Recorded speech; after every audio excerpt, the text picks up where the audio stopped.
So, you've completed your first round of Pathologic 2. You spent the game hungry, thirsty, exhausted. Your wards were picked off by the plague, one after the other, and you got used to regular conversations with Mark Immortal. Well, if you like, I have some suggestions for your second attempt. Just a couple of tips to help you overcome the game's survival demands, and some tips on keeping your fellow townsfolk alive. This video, by its very nature, assumes that you've played the game before. If you have not, the level of spoilers may be extreme, and I would recommend buying the game and trying it before carrying on past this point. So, on with the rest of the video.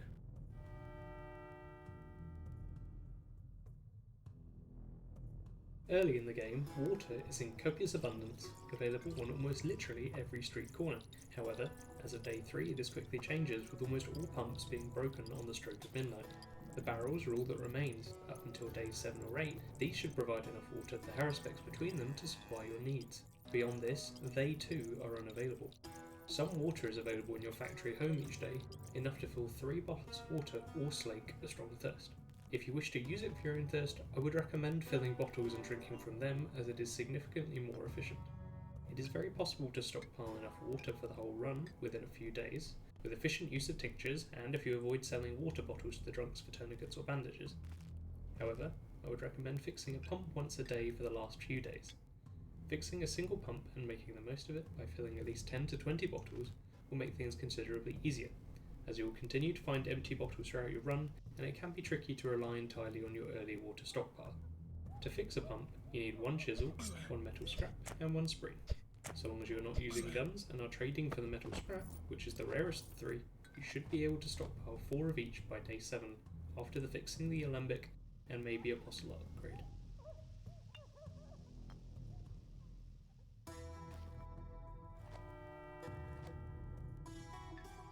If you aren't keeping track of it, later in the game food can become a potential source of deaths.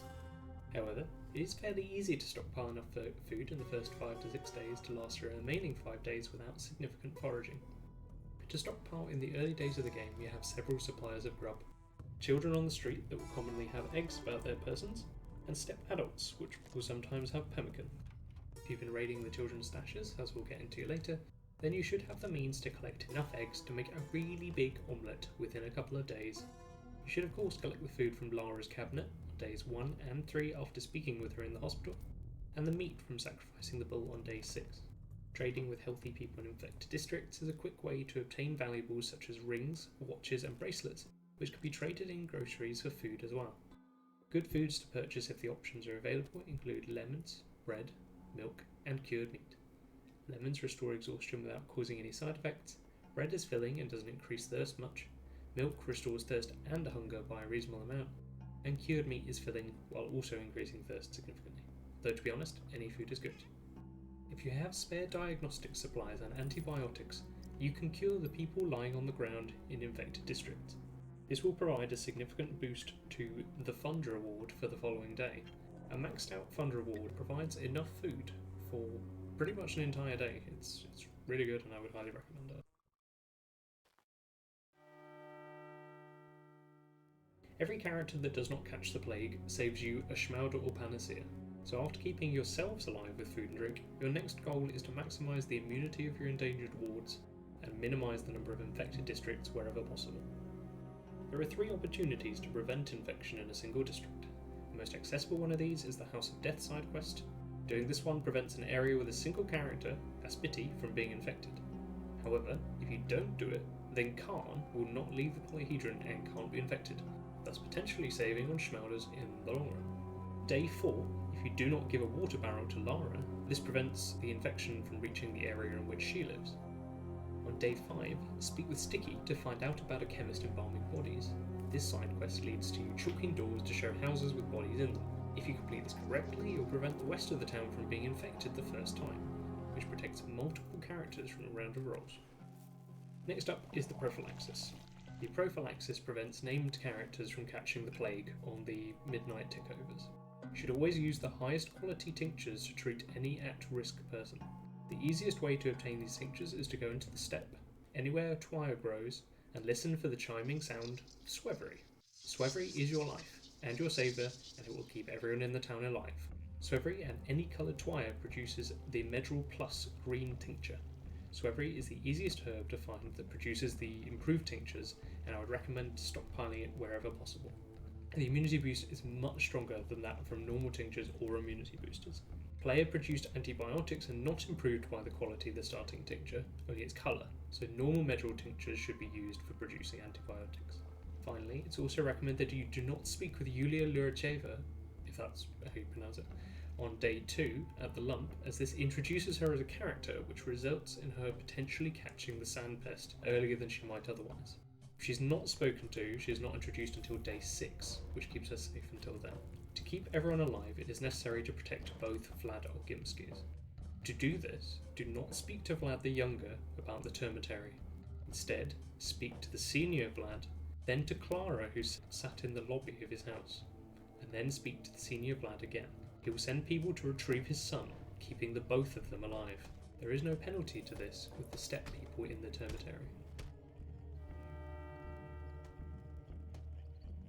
You tried your hardest with the prophylaxis, but somebody still got infected. Or the game decided, as it sometimes does, to just infect people anyway. This is where Schmelda comes in. The goal of any run to maximise survivors will involve near continuous hunting for Schmelders. In this section we will discuss finding the Schmelders and maximising the panacea that can be obtained from the abattoir. Schmelders are few and far between in the game and are at the same time incredibly necessary. They are found in some side quests, which are guaranteed. They are also found randomly in children's stashes and from trading with the teensy model of character. Other than the side quests, they are not guaranteed and are quite rare.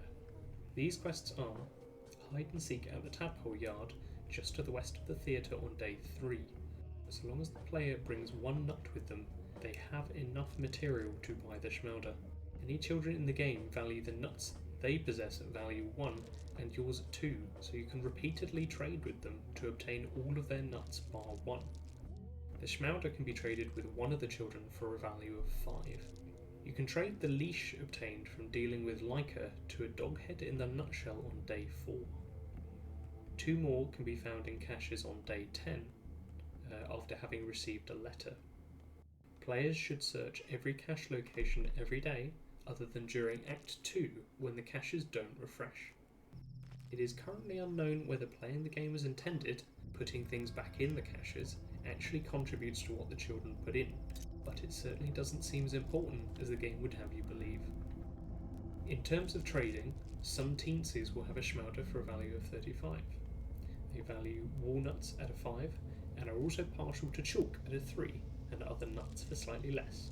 As such, you should always carry walnuts with you, buying them from any grocery you pass by, and any chalk from any clothes shops. Once caches have been checked for a day, you should consider going to uninfected and not burnt out areas to trade with any of the children there, in case one has a Schmelda. And remember, it is still very random. So you made it to the abattoir. In my opinion, this is where good runs go to die. I strongly recommend using strong punch attacks to stun the worms, followed up by quick strikes to minimise your stamina drain, as the strong attacks take a lot of stamina. After the first worm is fought, the Menku's finger can be obtained to make later fights much easier. At that point, quick strikes are best to finish them quickly before damage can be taken. Don't run in this area in case of a surprise worm. As far as I'm aware, it's only possible to obtain 5 bottles of the living blood, despite there being 6 fountains. As such, you can drink from the first fountain in this area to replenish your health, stamina and thirst before carrying on.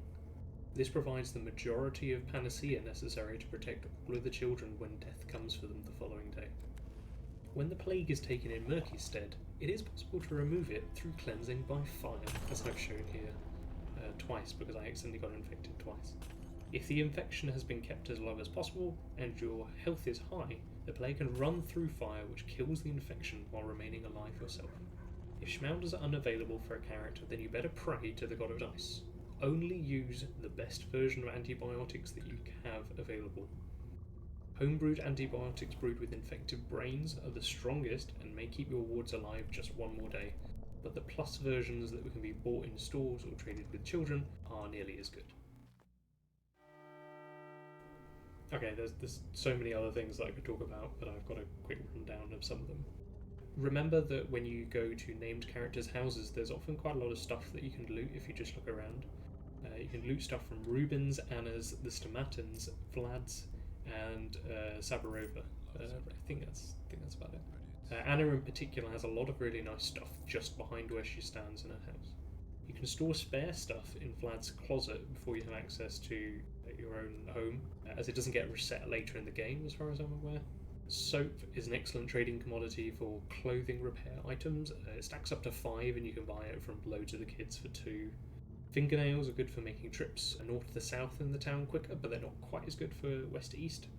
And for the first half of the game you only need 1 per journey.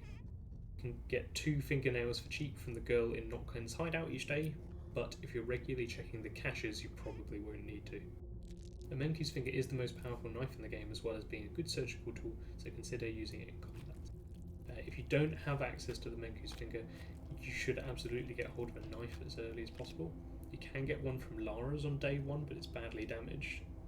If you do manage to keep a hold of it though, it's much cheaper to repair than it is to buy a new one. Don't be afraid to go into the infected districts to loot stuff. Each house can be quickly popped into and any obvious drawers and cupboards looted before anything has a chance to reach you. You can scan a whole district super quick without any real danger this way. Keep in mind when you are accessing cupboards, any cupboard or drawer that appears to be dirty will drain your immunity upon opening or taking items from, but ones that appear clean do not drain your immunity. There are multiple outdoor storages that can be looted in the city that will replace every midnight. There's one behind the Nutshell, and there's 2 in the circle of houses near the Broken Heart. And they can contain some really nice stuff, including bracelets that can be sold, for example. There's also a wardrobe in the centre of the Earth area that's the same, but I always find it a bit tougher to find. Okay, I think that's just about everything. You can take a look at making more tips or being a bit more specific about the order in which you should do things on each day, especially on the days after the armies arrived. But for now, that ought to be enough to significantly improve your second run. Just definitely keep the stash positions map open and which districts will get caught next in mind, so that you can plan when you will be trading with kids and where you will be going. Okay, that's all from me. Thank you very much for watching. I hope you had an enjoyable time. Good day.